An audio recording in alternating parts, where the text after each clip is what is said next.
Hi guys, how are you all? Welcome to our channel State Zero. It's me Kuldeep Dubey. Today, in this module of mine, this is the very first lecture of MPPSC Prelims Series 2020. Yesterday, in my last module, I have discussed about the syllabus, and I have told you that what topics I am going to deal with. And when I was on the 7th topic, that was science and technology, तो मैंने आपको बताया था कि उसका जो part 3rd है, environment and biodiversity, वो मेरे द्वारा आपको पढ़ाया जाएगा। तो आज हम इस मॉड्यूल में लेकर आए हैं आपके लिए इन्वायरमेंट एंड बायोडाइवर्सिटी में पहला लेसन, फर्स्ट चैप्टर। ये जो मेरा मॉड्यूल है, ये जो मेरा टॉपिक 3rd वाला जो पार्ट है इन्वायरमेंट एंड बायोडाइवर्सिटी का, ये हार्डली 3 से 4 चैप्टर्स में चलेगा। और इस फर्स्ट लेक्चर में हम पहला चैप्टर आपके लिए लेकर आए हैं। तो हम बढ़ते हैं आगे और देखेंगे कि हमारा पहला चैप्टर जो है वो है environment and it's components. This is the very first chapter of the part 3rd of the 7th topic which is science and technology, and the part 3rd is environment and biodiversity. In this module, we are going to discuss about environment, its scope and dimensions. हम देखेंगे कि क्या environment की definition होती है, आप क्या समझते हैं environment से, उसका क्या scope है हमारी ज़िंदगी में, and what are the dimensions of environment. So moving forward without delay, environment and its scope is the first topic of ours.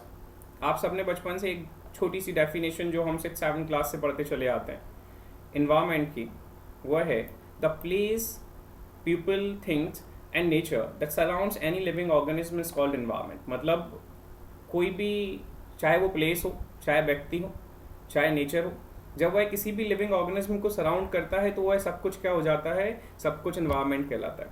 So basically the place, people, things and the nature that surrounds any living organism is called environment. ये बहुत basic definition है जो हम बचपन से पढ़ते चले आ रहे हैं, इसमें कोई डाउट नहीं होना चाहिए। लेकिन जब हम इस डेफिनेशन के बेसिस पर अपना कंक्लूजन निकालते हैं तो हम ये कह सकते हैं, so it is a combination of both natural and the human made phenomenas. अब मैंने कैसे बोल दिया कि ये नेचुरल और ह्यूमन मेड फिनोमिनास का कॉम्बिनेशन है? तो जब भी हमने ऊपर अभी डेफिनेशन में देखा था the place, people, things, nature, तो इसमें आपकी नेचुरल थिंग्स भी आ रही हैं और इसमें आपकी ह्यूमन मेड थिंग्स भी आ रही हैं। So it could be concluded on a very easy note that environment is a combination of both natural and human made phenomenas. Is that clear? This is the very basic definition. मुझे नहीं लगता आपको कोई doubt होना चाहिए इसमें।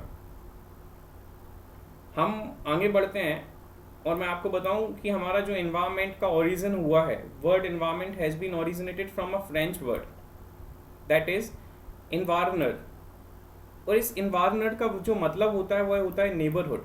तो देखो, हमें फिर से जब हम अपने ऊपर डेफिनेशन पर जाएंगे तो हमें समझ में आएगा कि हाँ, कोई भी ऐसी चीज़ जो एक व्यक्ति को सराउंड करती है, उसके पास में है, वह एनवायरनमेंट है। Is that clear? सब कुछ क्लियर होना चाहिए। अगर आपको कोई भी डाउट होता है तो प्लीज़ आप कमेंट बॉक्स में कमेंट कर हमसे पूछते रहिए। अच्छा, आगे बढ़ने से पहले मैं आपसे फिर कहूँगा कि अगर आपने मेरे चैनल को अभी तक सब्सक्राइब नहीं किया है तो आप स्ट्रेट ज़ीरो जो मेरा चैनल है आप उसे सब्सक्राइब करें, साथ ही बेल आइकन को भी प्रेस कर लें ताकि जो मेरे आगे आने वाले मॉड्यूल्स हैं, मेरे सब्सिक्वेंट वीडियोस हैं, उनका नोटिफिकेशन आपको मिलता रहे और आप कुछ भी मिस नहीं करें। कल जैसा कि मैंने कल बताया था कि अगर आप कुछ भी मिस करते हैं, एक भी वीडियो आपके द्वारा मिस होता है, तो फिर से उसी बैलेंस को गेन कर पाना, जिस नोट पर आप चल रहे थे, उसे हासिल कर पाना थोड़ा सा मुश्किल होगा। तो प्लीज़ आप बेल आइकन को जरूर प्रेस कर दें ताकि आपको नोटिफिकेशंस मिलते रहें, so that you want miss any video. Is that clear? आपको ये समझ में आ गया? पहली मैंने जो डेफिनेशन बताई बहुत सिंपल है, बहुत बेसिक है, हम बचपन से पढ़ते चले आ रहे हैं। एक जो नई चीज़ जो शायद बहुत कम बताई जाती है वह ये है कि इन्वायरमेंट जो हमारा एक वर्ड है, उसका जो ओरिजिन हुआ है, वह इन्वायरमेंट का ओरिजिन हुआ है हमारे फ्रेंच वर्ड से। और वो फ्रेंच वर्ड कौन सा है? इन्वायरनर। आपको पता होना चाहिए। क्लियर है? बिल्कुल क्लियर। चलिए हम आगे बढ़ते हैं। जब हम दूसरा देखते हैं तो हम एक हमारे पास और कुछ डेफिनेशन है इन्वायरमेंट की। आपके दिमाग में बिल्कुल क्लियर होना चाहिए कि इन्वायरमेंट का मतलब क्या है, क्योंकि जब हम सब्जेक्ट स्टार्ट कर रहे हैं, टॉपिक स्टार्ट कर रहे हैं, तो इस बार आपको मैंने बताया था सिलेबस कैटेगराइज करके दे दिया है, और उन्होंने बिल्कुल आपसे बोला है कि वो आपसे थर्ड पार्ट में जो इन्वायरमेंट एंड बायोडाइवर्सिटी है उसमें इन्वायरमेंट के बारे में पूछने जाएंगे। और हम भी इसमें हमने बिल्कुल बेसिक से स्टार्ट किया है। मैंने आपको बिल्कुल बेसिक डेफिनेशन बताई है जो हम 6-7 क्लास में पढ़ते चले आते हैं। क्लियर है? हम अगली डेफिनेशन को देखते हैं।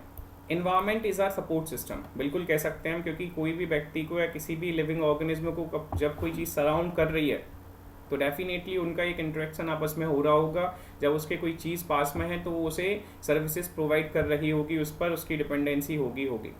On that basis we can conclude that environment is support system. किस चीज़ का सपोर्ट सिस्टम है? क्यों सपोर्ट सिस्टम हम इसे कह रहे हैं? Because it provides the air we breathe, जो हम सांस लेते हैं वो हमें हवा मिल रही है। वाटर वी ड्रिंक, जो हम पानी पी रहे हैं वो भी हमें इन्वायरमेंट से प्रोवाइड हो रहा है। फूड वी ईट, हम फॉरेस्ट से, हम कहीं से भी हमें सारी चीज़ें जो रिसोर्सेज हमारे पास अवेलेबल हैं वो भी इन्वायरमेंट में है।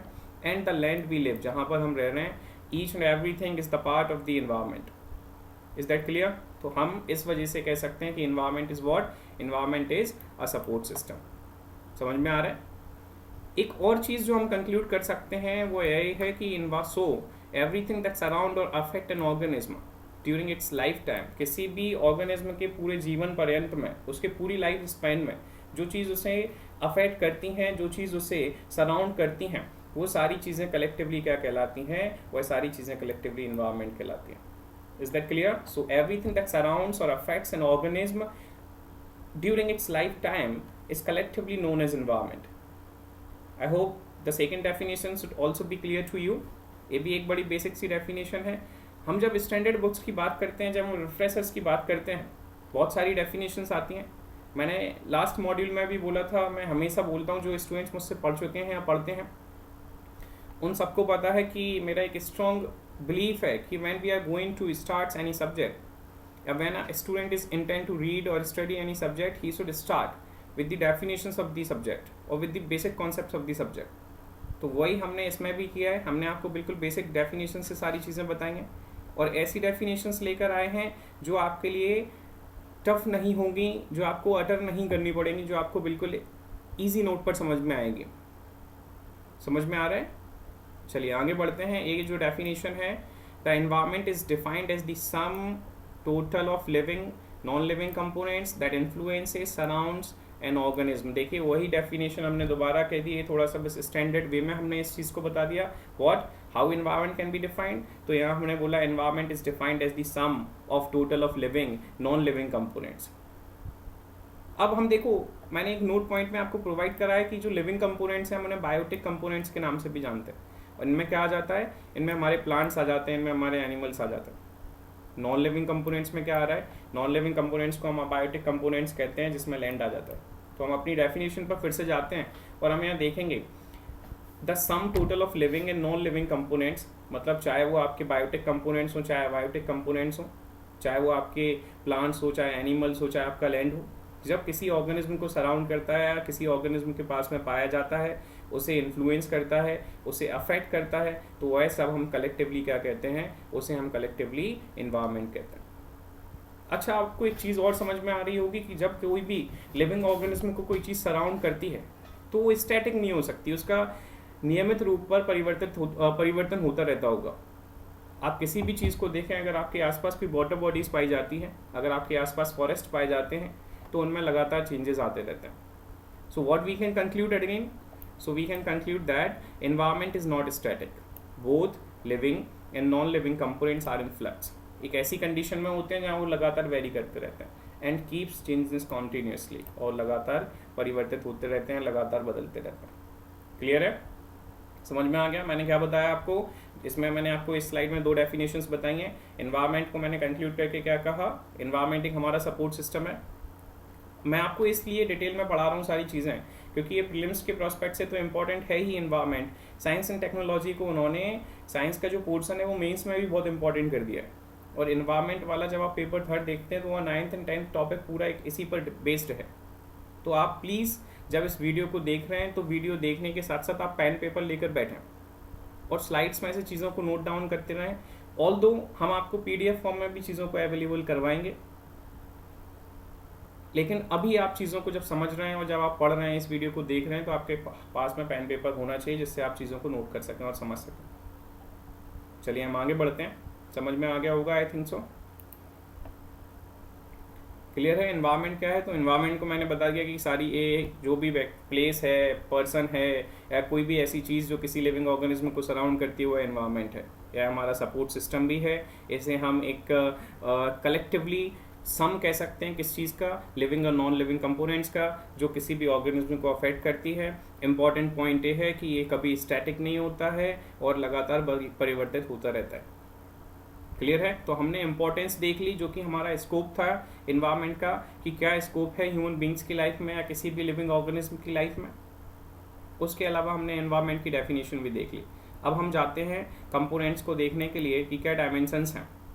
तो आप देखेंगे एनवायरनमेंट एंड इट्स कंपोनेंट्स में अभी हम जो बात कर चुके हैं, अब हमारा अगला है क्लासिफिकेशंस ऑफ एनवायरनमेंट। और क्लासिफिकेशन ऑफ एनवायरनमेंट में जब हम बात करते हैं कि एनवायरनमेंट की जो कंपोनेंट्स हैं, एनवायरनमेंट को हम कैसे क्लासीफाई कर सकते हैं, तो जनरली एनसीईआरटीज़ में या आप और अलग किताबें देखते हैं, बहुत सारी बुक्स अवेलेबल हैं, तो उनमें इसे 3 पार्ट्स में डिवाइड किया गया है। लेकिन हम इसे लेकर आए हैं 4 पार्ट्स में, और आपको चारों पार्ट्स यहाँ समझाएंगे कि कौन से चारों पार्ट्स हैं। आप आगे जब पूरी वीडियो को देखेंगे तो बहुत अच्छे से आपको सारी चीज़ें समझ में आ जाएंगी। अगर फिर भी कोई चीज़ ऐसी रहती है जो आपको समझ में नहीं आ रही है, please comment us, please messages on WhatsApp group और ऑन टेलीग्राम ग्रुप।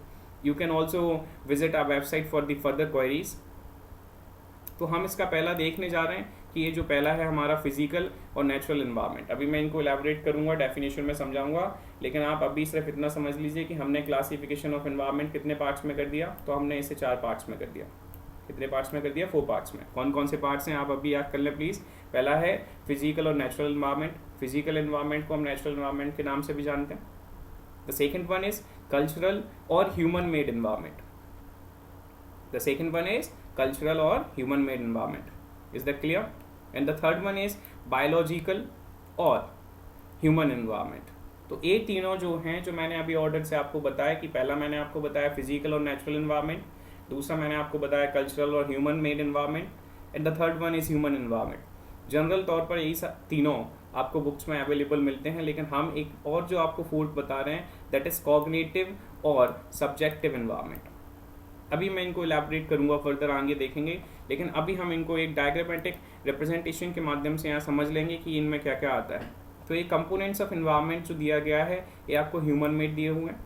प्लीज़ आप देख लीजिएगा, मैं आपको फर्दर अगली स्लाइड में इनके बारे में रिटन फॉर्म में एलैबोरेट करने वाला हूँ। ये ह्यूमन दिया हुआ है। ह्यूमन में आप इसे देखेंगे कि इंडिविजुअल दिया हुआ है, ये फैमिली दी हुई है। उसके बाद आप एक कम्युनिटी की बात करते हैं, रिलीजन की बात करते हैं, एजुकेशनल इंस्टीट्यूट की बात करते हैं। ये हमारा नेचुरल एनवायरनमेंट है। नेचुरल एनवायरनमेंट में हम लिविंग ऑर्गेनिज्म के बेसिस पर बात करते हैं, हम वाटर बॉडीज़ के बेसिस पर बात करते हैं, एयर के बेसिस पर बात करते हैं। Is that clear? यही सारी चीज़ें इसमें लिखी हुई हैं। देखिए, दूसरा मैंने आपको फर्दर एक और अच्छे से, ताकि चीज़ें आपको समझ में आए, और अच्छे से मैंने आपको स्लाइड में अवेलेबल कराया है कि आप समझ सकें नेचुरल एनवायरनमेंट में क्या आता है। नेचुरल एनवायरनमेंट में लैंड आ रहा है, एयर आ रहा है, वाटर आ रहा है, और ये आपका लिविंग थिंग्स आ रही हैं, क्रिएचर आ जाता है, लिविंग क्रिएचर। उसके बाद आप ह्यूमन मेड देखते हैं,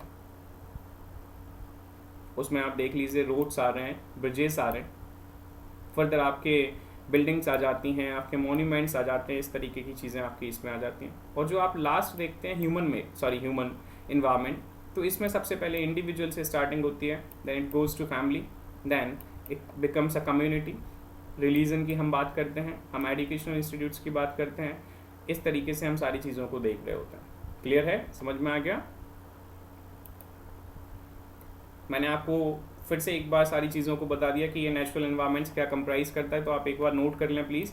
natural environment comprises of non living components which includes land, water, air and living things. Is that clear? What is includes? It includes non living components, जिसमें क्या आ जाता है, जिसमें लैंड आ जाता है आपका, जिसमें वाटर के बारे में हम पढ़ेंगे, जिसमें हमें एयर देखना है, और जिसमें हम लिविंग थिंग्स के बारे में बात करते हैं। अभी मैंने पिछली स्लाइड में आपको डायग्रामेटिक रिप्रेजेंटेशन के माध्यम से बताया था। दूसरा जब हम बात कर रहे हैं दूसरे टाइप के एनवायरनमेंट की, तो that is human made environment, and it comprises of buildings parks, bridges, roads, industries and monuments. Please make sure कि आप नोट करते जाएं। एनवायरनमेंट की मैंने आपको डेफिनेशन बता दी है, मैंने आपको एनवायरनमेंट के टाइप्स बता दिए हैं, मैंने आपको एनवायरनमेंट का स्कोप बता दिया। आप टाइप्स को नोट्स कर लें और टाइप के साथ साथ आप ये भी नोट करते चलें कि किस चीज़ को कंप्राइज करते जाते हैं। क्लियर है? उसके बाद हम तीसरा टाइप देखेंगे, तो it is human environment. Human environment में क्या आ जाता है? Individual, family, community, religion etcetera, ये सारी चीज़ें आ जाती हैं। समझ में आ रहा है? उसके बाद ये जो फोर्थ वाला है, इसका सोर्स मैं आपको बता देता हूँ। इसका सोर्स है माजिद हुसैन सर की बुक में ये पाया गया है। माजिद हुसैन सर की एक जो एनवायरनमेंट की किताब है, उसमें ये उसका ये वहाँ से मैंने लिया हुआ है। आप वहाँ जाकर फर्दर विजिट कर सकते हैं। कंफ्यूज मत होइएगा, माजिद हुसैन की एक ज्योग्राफी की भी बुक्स आती है, लेकिन माजिद हुसैन की एक उसके साथ साथ एनवायरनमेंट की भी बुक आती है, तो आप वहाँ से इसे नोट कर सकते हैं। वहाँ आपको ये देखने को मिल जाएगा। रेस्ट तीनों जो मिलते हैं, natural environment, human made environment and human environment, ये आपको एनसीईआरटीज़ में मिल जाएगा, आपको सनकर आईएएस में मिल जाएगा आपको, और दूसरी जो रिफ्रेशर्स हैं या दूसरी जो बुक्स हैं उन सब में अवेलेबल होगा। लेकिन कॉग्निटिव एनवायरनमेंट, जिसे हम सब्जेक्टिव एनवायरनमेंट के नाम से भी जानते हैं, वह सब जगह अवेलेबल नहीं होता है। सारे बुक्स ने उसके बारे में नहीं बताया। मैं आपको समझा देता हूँ पहले, फिर आप एक बार डेफिनेशन को देख लीजिएगा। कॉग्निटिव एनवायरनमेंट एक इस तरीके का एनवायरनमेंट है जो पर्सन टू पर्सन वेरी करता है। कैसे पर्सन टू पर्सन वेरी करता है? जैसे हमने बहुत अच्छा एग्जांपल दिया है, देखिए, perceived environment which differ from person to person. एक पर्टिकुलर एनवायरनमेंट जो व्यक्ति से व्यक्ति में डिफर करता है, उसे हम कॉग्निटिव एनवायरनमेंट और सब्जेक्टिव एनवायरनमेंट के नाम से जानते हैं। कैसे समझा जा सकता है? तो हमने इसके लिए एग्जाम्पल दिया एक फील्ड का, कि एक फील्ड की जो मतलब होता है वो व्यक्ति से व्यक्ति में बदलता चला जाता है। जब एक दुकानदार बात कर रहा होता है जगह को, उसकी जो जगह होती है वो उसके लिए एक शॉप होती है।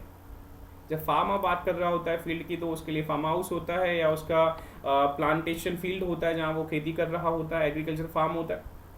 जब वेजिटेबल ग्रोअर के लिए हम बात कर रहे होते हैं, तो वो वेजिटेबल प्लांट हो जाते हैं जहाँ वो फर्दर प्लांटेशन कर रहा है, इस तरीके से। तो आपने देखा कि कैसे पर्सन टू पर्सन डिफर करता चला जा रहा है। एक ही जगह है जिसका नाम है फील्ड, लेकिन उसका मीनिंग एक व्यक्ति से व्यक्ति में जब बदल रहा है तो हम उसे कॉग्निटिव एनवायरनमेंट कहते हैं, और इसी को हम सब्जेक्टिव एनवायरनमेंट के नाम से भी जानते हैं। Is that clear? I hope आपको समझ में आ गया होगा चारों टाइप्स। पहला नेचुरल एनवायरनमेंट, दूसरा human made environment. Natural environment में क्या आ रहा है? तो नॉन लिविंग कंपोनेंट्स आ रहे हैं। कौन क्या क्या आता है? लैंड, वाटर, एयर आ जाता है। Human made components, human made environment की जब हम बात करते हैं तो क्या आ रहा है? बिल्डिंग्स आ रही हैं हमारी, पार्क्स आ रहे हैं, ब्रिजेस आ रहे हैं, रोड्स आ रहे हैं, इंडस्ट्रीज आती चली जा रही हैं, मॉन्यूमेंट्स आ रहे हैं।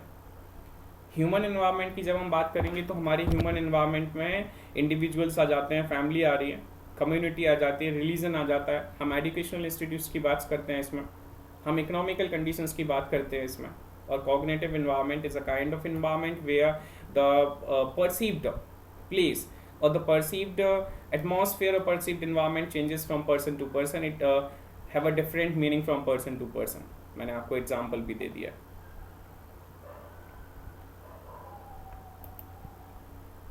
थोड़ा सा हम समझ लेते हैं जो अब मोस्ट इंपॉर्टेंट चीज़ जो हमें फर्दर समझनी है। मैंने आपको बताया था नेचुरल एनवायरनमेंट। नेचुरल एनवायरनमेंट में मैंने आपको बताया था कि ये कंप्राइज करता है लैंड से, वाटर से, एयर से और लिविंग थिंग्स से।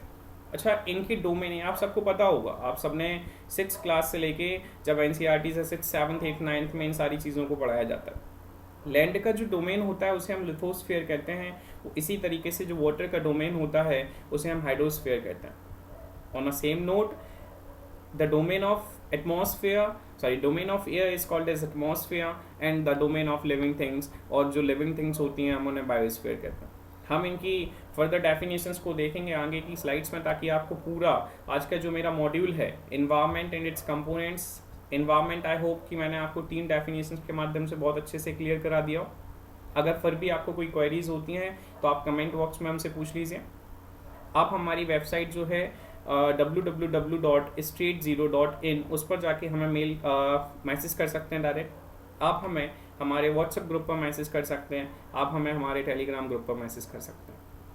आपकी एज सुन एज हम ट्राई करेंगे, कोशिश करेंगे कि आपका जो क्वेरीज हैं उनको रिस्पॉन्ड किया जाए।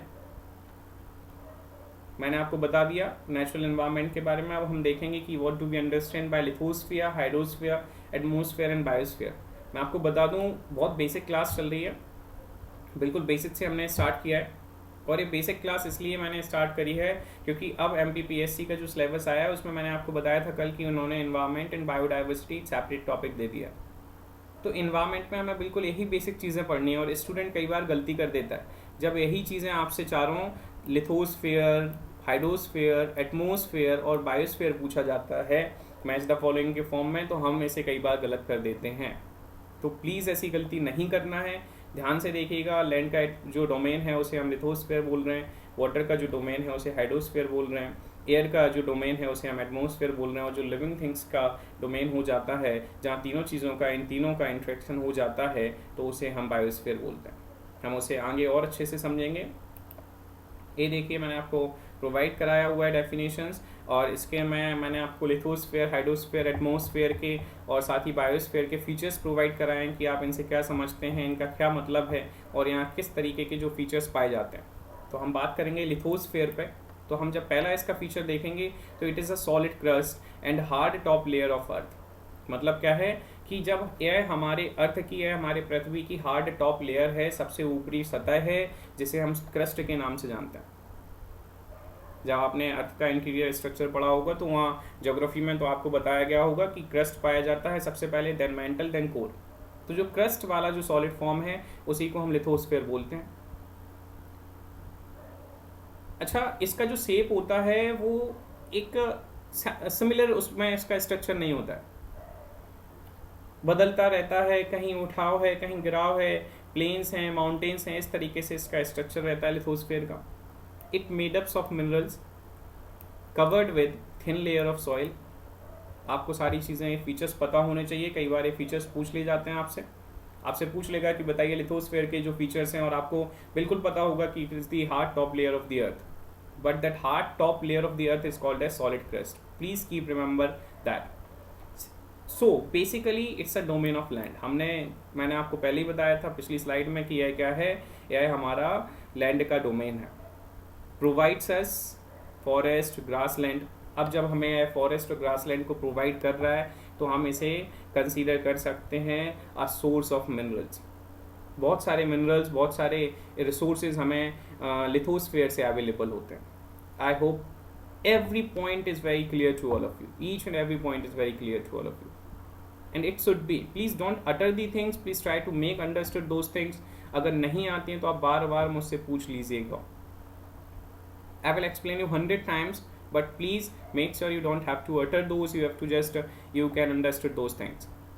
हाइड्रोस्फीयर को हम देखेंगे तो it is the domain of water and it comprises of several water bodies. इसमें बहुत सारी water bodies आ जाती हैं, जैसे rivers, lakes, seas, ocean, etc. जो हमारे आसपास वाटर बॉडीज़ हैं उनका जो डोमेन है, जो वाटर वाला एरिया है, हम उसे क्या बोलते हैं, उसे हम हाइड्रोस्फीयर बोलते हैं। जो हमारा ज़मीनी एरिया है वह क्या है, लिथोस्फीयर है। जो हमारा वाटर वाला पार्ट है वह क्या हो जाता है, हाइड्रोस्फीयर हो जाता है। हाइड्रोस्फीयर के पार्ट्स क्या हो जाते हैं, क्या कंप्राइज करता है हाइड्रोस्फीयर, तो मैंने आपको बताया it comprises of rivers, lake, seas, oceans etcetera. Is that clear? Moving forward to atmosphere. It is the very thin layer of atmosphere. Atmosphere क्या है, एयर की, सॉरी ये यहाँ पर एटमॉस्फेयर नहीं है, इसे आप एयर कर लीजिएगा। A very thin layer of air is considered as atmosphere. A very thin layer of air is considered as atmosphere. Is that clear? उसे प्लीज सही कर लीजिएगा, जब आप नोट कर रहे हैं अगर चीज़ों को तो आप उसे करेक्ट कर लें। And it consists of, the atmosphere consists of several gases, number of gases, dust particles, water vapor, etc. तो हमारे एटमॉस्फेयर में क्या क्या पाया जाता है, हमारे एटमॉस्फेयर में बहुत सारी गैसेस पाई जाती हैं, हमारे एटमॉस्फेयर में डस्ट पार्टिकल्स पाए जाते हैं, बहुत सारे वाटर वेपर्स पाए जाते हैं। आपने प्रोसेस पढ़ी होगी, इवेपोरेशन आपने पढ़ा होगा, प्रेसिपिटेशन, कंडेंसेशन, ये सारी चीज़ें पढ़ी होंगी। अगर नहीं पढ़ी है तो मैं फर्दर एक्सप्लेन करूँगा आगे के मेरे सब्सिक्वेंट वीडियोज़ में। लेकिन आप समझ जरूर लीजिए, lithosphere the domain of earth, hydrosphere domain of water, atmosphere it is the very thin layer of air, thin layer of air, please सही कर लीजिएगा, which consist of several number of gases, dust particles and water vapours. क्या काम होता है इसका? तो it protect us from ultraviolet rays. Atmosphere हमें क्या करता है? अल्ट्रावायलेट रेज या जो हार्मफुल रेज आती हैं उनसे हमें प्रोटेक्ट करता है। क्लियर है? अब हमारा जो बचा हुआ है वह है बायोस्फीयर। और ये देखिए, biosphere, plant and the animal kingdoms together makes biosphere. Plant और एनिमल जो होते हैं वह क्या करते हैं? एक साथ बायोस्फीयर को फॉर्म करते हैं। क्लियर है? Plants and the animals together, plant and the animal kingdom together makes the biosphere. It is a narrow zone of earth where land, water and air interact. सबसे इंपॉर्टेंट बात आपको जो note करनी है वह ये नोट करनी है कि यह हमारे अर्थ का वह हिस्सा है, ये आपको इस फिगर में दिख रहा होगा, ये एक ऐसा हिस्सा जो मैंने इसमें ये मार्क कर रहा हूँ मैं, प्लीज़ देख लीजिएगा, जहाँ वाटर भी पाया जा रहा है, जहाँ लैंड भी पाया गया है, ये आपको लास्ट में भी दिख रहा होगा, और जहाँ साथ में क्या पाया जा रहा है? जहाँ साथ में आपके एयर भी है। मतलब तीनों चीज़ों का क्या हो रहा है? कॉम्बिनेशन हो रहा है, जहाँ तीनों चीज़ें एक दूसरे से इंटरेक्ट कर रही हैं। Where a particular zone of the earth where land, water and air interact is considered as biosphere. That's the only reason we said that the plants and the animal kingdoms together form or together make biosphere. Is that clear? आपको मैं एक बार quick recap करा देता हूँ जल्दी से कि मैंने क्या पढ़ाया, फिर आपके लिए लास्ट में कुछ इंपॉर्टेंट नोट पॉइंट्स हैं जो आपके पेपर के प्रोस्पेक्ट से बहुत इंपॉर्टेंट हैं। तो प्लीज़ वीडियो को लास्ट तक देखिएगा। और अगर आपने मेरे अभी भी सब्सक्राइब नहीं किया है, अभी तक सब्सक्राइब नहीं किया है, तो आप मेरे चैनल को सब्सक्राइब जरूर कर लें, बेल आइकन को प्रेस कर लें, और साथ ही आप इस वीडियो को अगर आपको पसंद आती है तो आप लाइक करें और साथ में शेयर करते रहें, ताकि आपके साथ साथ आपके दोस्तों तक भी पहुंच सके जो इस चीज़ की तैयारी कर रहे हैं, जो किसी भी कॉम्पिटिटिव एग्ज़ाम की तैयारी कर रहे हैं। क्योंकि हम बिल्कुल शुरू हमने चीज़ों को किया है, हमने बिल्कुल बेसिक से चीज़ों को किया है, तो it would be very easy for each student to understood the things. Quick recap मैंने जो बोला था मैं उसमें आपको बता दूं, मैंने आज आपको क्या पढ़ाया। फर्स्ट मैंने आपको बोला एनवायरनमेंट। क्या समझते हैं एनवायरनमेंट से? तो sum of all the things which surrounds and living organism and affects it. Is that clear? फिर मैंने आपको उसके क्लासिफिकेशंस बताया, मैंने आपको स्कोप वहाँ बता दिया, मैं बार बार नहीं बताऊंगा, आप देख लीजिएगा। मैंने आपको क्लासिफिकेशन बताया, 4 पार्ट्स में बताया। मैंने आपसे बताया कि जनरली सारी बुक्स में 3 पार्ट्स में दिया रहता है, लेकिन हम इसे 4 पार्ट में लेकर आए हैं। और चौथा पार्ट का जो सोर्स है वो भी मैंने आपको बताया, माजिद हुसैन। कौन से 4 पार्ट थे? तो मैंने आपको बोला कौन कौन से 4 पार्ट्स हैं। Natural environment, human made environment, third is human environment, and the fourth is cognitive environment. Please remember the cognitive environment on a very good note, क्योंकि यह नया है, सबको समझ में नहीं आता है। मैं एक बार आपको और बता देता हूँ। cognitive environment is that environment which differ from person to person, such as a place which has a meaning, just like I have given you example of a field. The meaning of the field differs from the person to person. The meaning of field differs from a shopkeeper, differs to a farmer, differs to a vegetable grower. तो सबके लिए अलग अलग होता है। Is that clear? फिर मैंने आपको बताया कि नेचुरल इन्वायरमेंट्स के कंपोनेंट्स क्या हैं। मैंने आपको बताया वहाँ पर लिथोस्फेयर, हाइड्रोस्फेयर, एटमॉस्फेयर और बायोस्फेयर के बारे में, और मैंने आपको ये यहाँ पर इसका फिगर भी बनाया हुआ है, तो आप बड़े अच्छे से इन चीज़ों को समझ सकें। और इसके बाद भी अगर कोई डाउट होता है तो please stay connect and please ask your questions to our website. You can directly reach there, visit there. और उसके अलावा आप हमें कमेंट कर सकते हैं, और हमारे चैनल को सब्सक्राइब ज़रूर कर लें, वीडियो को शेयर कर दें, ताकि सबको ये चीज़ें पहुँचती रहें। मैंने आपसे जैसा कि बोला था कि मैं आपके लिए इस वीडियो में लास्ट में कुछ इंपॉर्टेंट चीज़ें लेकर आया हूँ, जो इंपॉर्टेंट नोट पॉइंट्स जो लगातार पेपर्स में आते हैं क्वेश्चंस ऐसे। तो मैं जस्ट ओपन कर रहा हूँ, प्लीज़। ये देखिए, इम्पॉर्टेंट डेज जो आपके लिए मोस्ट इम्पॉर्टेंट हैं, इन्हें हम इम्पॉर्टेंट भी नहीं कहेंगे, इन्हें हम मोस्ट इम्पॉर्टेंट कहेंगे। जो आपने, अगर आप सीरियस नोट पर पेपर की तैयारी कर रहे हैं तो आपको पता होना चाहिए कि ये सारे इंपॉर्टेंट डेज हमारे पेपर्स में आते हैं, और उनमें से भी मैंने आपको 5 डे प्रोवाइड कराए हैं। अच्छा, अगला वीडियो जब मैं लाइव सेशंस पर आऊँगा अपने, अभी तो मेरे सारे सेशंस रिकॉर्डेड चलेंगे, लेकिन जब मैं अपने लाइव सेशंस लेकर आऊँगा तो उसमें मैं अपने सारे लेक्चर्स के बारे में, जितने भी मॉड्यूल्स मेरे तब तक हो चुके होंगे, उनके बारे में आपसे पूछूंगा। तो प्लीज़ आप अच्छे से चीज़ों को करें, अच्छे से पढ़ें, और साथ ही वीडियोज़ को जब आप देख रहे हो तो पेन पेपर लेकर बैठें। मैं आपको याद करा देता हूँ, अर्थ डे बहुत बार पूछा जाता है, कब मनाया जाता है? 22 अप्रैल। प्लीज़ याद रखिएगा। The most important environment day बहुत फ्रिक्वेंटली पूछा जाता है पेपर्स में, MPPSC से बहुत फ्रिक्वेंटली पूछता है, पहले दोनों first and second both MPPSC बहुत फ्रिक्वेंटली पूछता है, वो कई बार पूछ लेता है। अर्थ डे कब मनाया जाता है? 22 अप्रैल। इन्वायरमेंट डे 5 जून। उसके बाद मैंने आपको बताया है world forest day, it is celebrated on 21st of March, and the world water day, it is celebrated on 22nd March, and the last one is world atmosphere day, it is celebrated on 23rd of March। देखिए, दिख रहा होगा आपको sequence में, पहले forest 21st March, water 22nd March, and the atmosphere 23rd March। Most important था, याद करिएगा। और अगर फिर भी कोई डाउट्स आते हैं तो हमसे पूछते रहिए।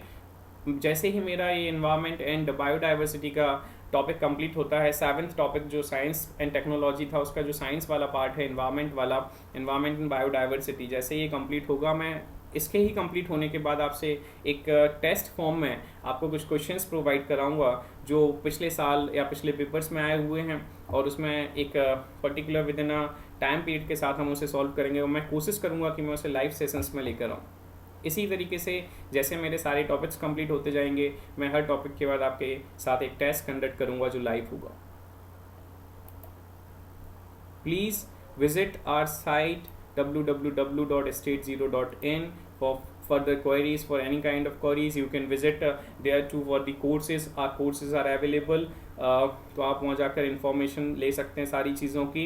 ये हमारा नंबर दिया हुआ है, व्हाट्सएप नंबर, जहाँ पर आप सीधे हमें मैसेज कर सकते हैं व्हाट्सएप ग्रुप में ऐड होने के लिए, ताकि आपको सारे नोटिफिकेशंस हाल के हाल मिलते रहें। अगर किसी भी कारण से आपका बेल आइकन की यूट्यूब की या किसी भी सेटिंग की वजह से आपको अगर नहीं मिल पा रहा है, तो आप हमें इस नंबर पर व्हाट्सएप कर दें ताकि आपको फ्रिक्वेंटली नोटिफिकेशंस मिलते रहें। मेरे साथ साथ मैं आपको और बता दूं, मेरे जो टीचर्स हैं, Alok sir, Archi ma'am, Shiv sir, यह आपके लिए फर्दर मॉड्यूल साथ में लेके चल रहे हैं। जो बच्चे MPPSC मेंस 2019 की तैयारी कर रहे हैं, those students who are preparing for mains of 2019 can also visit our channel and look upon those videos which were going on a continuous manner, and बड़े ही अच्छे नोट से सारी चीज़ें चल रही हैं। तो आप प्लीज़ एक बार चीज़ों को विजिट करें और चीज़ों को ज़्यादा से ज़्यादा लोगों तक पहुँचाएं। Thank you very much. Stay home, stay safe, good bye.